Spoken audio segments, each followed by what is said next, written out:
Next topic is effect of substituents on acidity. कोई भी हम कार्बोक्सिलेट आयन पे कोई भी हम मोइटी लगाएंगे या कोई दूसरा ग्रुप या फंक्शनल ग्रुप लगाएंगे तो उसका कार्बोक्सिलेट आयन पे एसिडिटी का क्या फ़र्क पड़ेगा। The substituents the nature of substituent influence the acidic nature and stability of carboxylate ion. कोई भी सब्स्टिट्यूएंट्स अगर हम कार्बोक्सिलेट आयन पे लगाएंगे तो उसका उसके एसिडिक नेचर पे और स्टेबिलिटी पे क्या इफ़ेक्ट पड़ेगा। ठीक है। The substituents which increases the stability of carboxylate ion increases and the acidic strength भी इंक्रीज होगी। कोई भी सब्स्टिट्यूएंट्स अगर हम कार्बोक्सिलेट आयन पे लगाएंगे, अगर वो स्टेबलाइज है और तो वो उसकी एसिडिटी इंक्रीज़ करेगा, और नहीं है तो वो उसको डिक्रीज़ करेगा। स्टूडेंट्स, अगर आपको ध्यान हो तो एक इलेक्ट्रॉन विड्रॉइंग ग्रुप होता है और एक इलेक्ट्रॉन रिलीजिंग या डोनेटिंग ग्रुप होता है। तो अगर हम कोई भी इलेक्ट्रॉन विड्रॉइंग ग्रुप लगाते हैं तो वो क्या करेगा, एसिडिक नेचर को इंक्रीज़ करेगा, और इलेक्ट्रॉन रिलीजिंग या डोनेटिंग ग्रुप लगाते हैं तो वो एसिडिक नेचर को डिक्रीज़ करेगा। सेम एज द स्टेबिलिटी पे भी फ़र्क पड़ेगा। एक्चुअली ये इलेक्ट्रॉन विड्रॉइंग ग्रुप कैसे वर्क करते हैं, आपको ध्यान हो तो हमने लास्ट टॉपिक में इंडक्टिव इफेक्ट के बारे में देखा था। ओके, इंडक्टिव इफेक्ट क्या होता है? इंडक्टिव इफेक्ट एक कंपैरेटिव इफेक्ट है जो कि दो कोवलेंट बॉन्ड के बीच में जो इलेक्ट्रॉन पेयर शेयर होता है ना, उसके ऊपर वर्क करता है।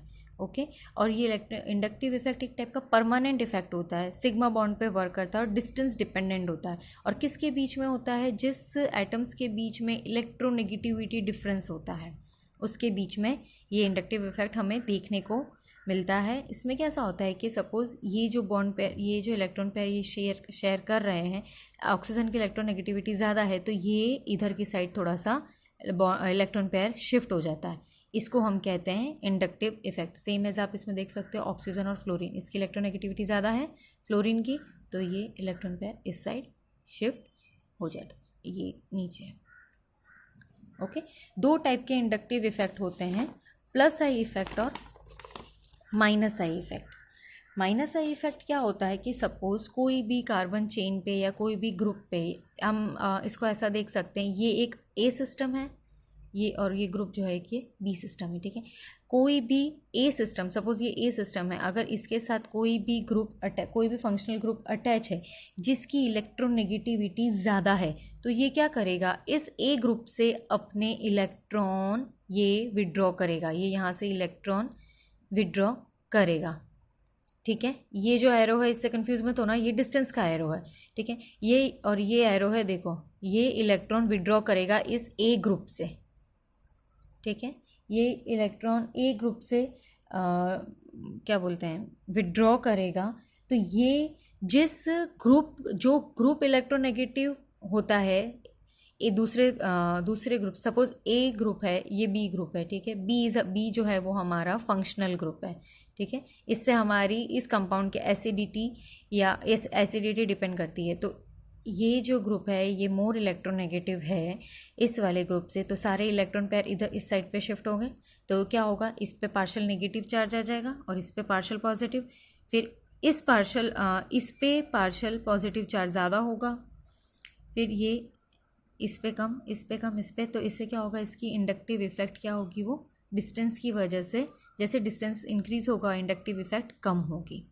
ये हमने बताया था अभी ब्रीफ नोट पे कि जैसे जैसे डिस्टेंस इंक्रीज होगा वैसा वैसा इंडक्टिव इफेक्ट कम होता जाएगा। ठीक है, ये हाईली इलेक्ट्रोनेगेटिव ग्रुप है, तो ये इस ग्रुप से इस वाली मोइटी से अपने इलेक्ट्रॉन विड्रॉ करेगा। ओके, तो इसको हम क्या कहेंगे, माइनस आई इफेक्ट।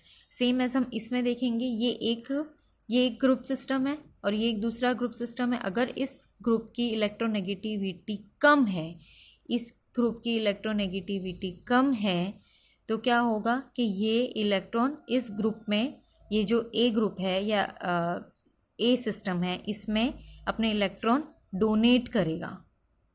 ठीक है, डोनेट करेगा। ये एरो से कंफ्यूज मत होना, ये डिस्टेंस का एरो है, जितना डिस्टेंस बढ़ेगा उतना इंडक्टिव इफेक्ट कम होगा। ठीक है, एक बार इस प्लस को ना देखो, तो जितना डिस्टेंस बढ़ेगा इंडक्टिव इफेक्ट कम होगा, सेम एज जितना डिस्टेंस बढ़ेगा उतना इंडक्टिव इफेक्ट कम होगा।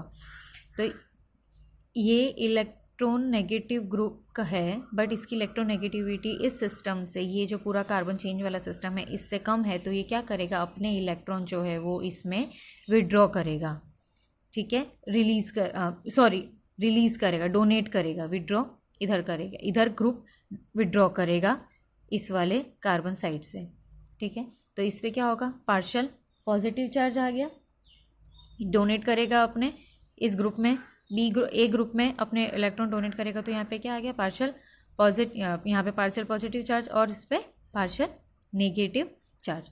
दो टाइप के ग्रुप हमने देखे थे, दो टाइप के ऑर्डर देखे थे एक्चुअली। प्लस आई इफेक्ट, इसको क्या बोलेंगे, जो अपने इलेक्ट्रॉन डोनेट करेगा वो प्लस आई इफेक्ट शो करेगा, और जो रिलीज़ करेगा वो माइनस आई इफेक्ट शो करेगा, सॉरी जो विड्रॉ करेगा, जो विड्रॉ करेगा वो माइनस आई, जो फंक्शनल ग्रुप इलेक्ट्रॉन विड्रॉ करेगा दूसरे सिस्टम से वो माइनस आई इफेक्ट शो करेगा, और जो डोनेट करेगा वो प्लस आई इफेक्ट शो करेगा।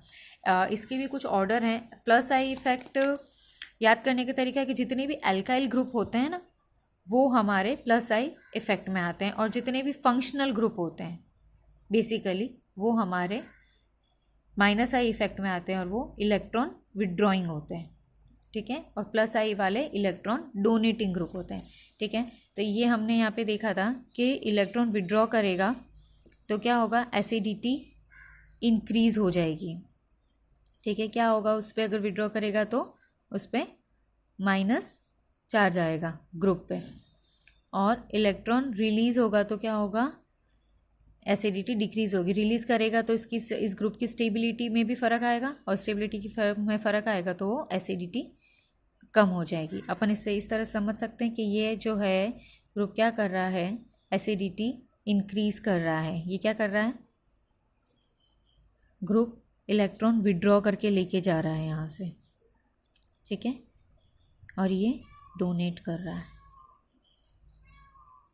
ओके। तो acidity is directly proportional to minus I effect, यानी कि जो हमारे इलेक्ट्रॉन विड्रॉइंग ग्रुप होंगे उसके डायरेक्टली प्रोपोर्शनल होगी, और इन्वर्सली प्रोपोर्शनल होगी प्लस आई इफेक्ट, जो कि हमारे इलेक्ट्रॉन डोनेटिंग ग्रुप है उसके एसिडिटी डायरेक्टली प्रोपोर्शनल होगी। ये एक और रूल है एसिडिटी देखने का, DNP यानी डिस्टेंस, नंबर एंड पोजीशन, ठीक है। आई थिंक ये आपको समझ में आ गया। आपको कुछ ऐसा कन्फ्यूजन लगता है तो यू कैन डायरेक्टली कॉन्टैक्ट। इसमें हम एग्जाम्पल देख लेते हैं। Arrange the following according to the acidity order, या एसिडिक नेचर के अकॉर्डिंग हमें उसको अरेंज करना है, ठीक है। और ये जो स्टूडेंट्स ये ऑर्डर और ये इफेक्ट है, ये आपको थोड़ा सा दिमाग में रखना पड़ेगा, ये याद रखना पड़ेगा कि कौन सा पहले आता है कौन सा बाद में आता है, उसका ऑर्डर आप लोगों को याद होना ज़रूरी है, तो ही इस टाइप के जो अरेंजमेंट वाले क्वेश्चंस हैं वो इस बेसिस पे सॉल्व हो जाएंगे। बेसिकली जो ये है एसिडिटी, ये जो टॉपिक हमने स्टार्ट किया है, acidic nature, acidity of carboxylic acid, ये एक टाइप के इंडक्टिव इफेक्ट की एप्लीकेशन है, ठीक है। ये एक टाइप के इंडक्टिव इफेक्ट की एप्लीकेशन है। तो हम इसके एग्जाम्पल देख लेते हैं। CH2COHCN, CH2NO2 COH, CH2CH3 COH, CH3OF2 COH and CH2Cl COH, ठीक है। पहले हम इस पर ऑर्डर मार्क कर देंगे, कौन सा ऑर्डर है, माइनस आई प्लस आई, माइनस आई प्लस आई, माइनस आई, और ये जो ऑर्डर की लिस्ट है इसके अकॉर्डिंग हम देखेंगे कि इसका अरेंजमेंट क्या होता है, ठीक है। सेम एज चीज़, एक और चीज़ है कि एसिडिटी डिक्रीज होगी with the increase of alkyl chain. अगर एल्काइल चेन इंक्रीज होती है तो एसिडिटी डिक्रीज होती जाएगी। ये देखो, फॉर्मिक एसिड, एसिटिक एसिड, तो एसिडिटी डिक्रीज हुई with the increase of alkyl chain. Now the position, ये जो सेम एग्जाम्पल है, और ये पोजीशन भी, डिस्टेंस, नंबरिंग एंड पोजीशन। ये देखो, ये क्लोरीन कहाँ अटैच है, देखो ये नंबरिंग क्या है, 1 and 2 सेकेंड पोजीशन पे, फ्रॉम हमारा जो मेन ग्रुप है उससे, from acid 1, 1, 2 and 3, here is 1, here is 1, ठीक है। तो इसमें डिस्टेंस देखो, ये एल्काइल चेन आ गया बीच में, ये जस्ट नेक्स्ट टू द हमारा मेन ग्रुप है, तो ये हाईली एसिडिक होगा। Then third one, then first one, देखो इसमें एल्काइल चेन, ये एल्काइल चेन इंक्रीज हो गया और ये भी एल्काइल चेन है, but it is on third position and it is on second position. Okay.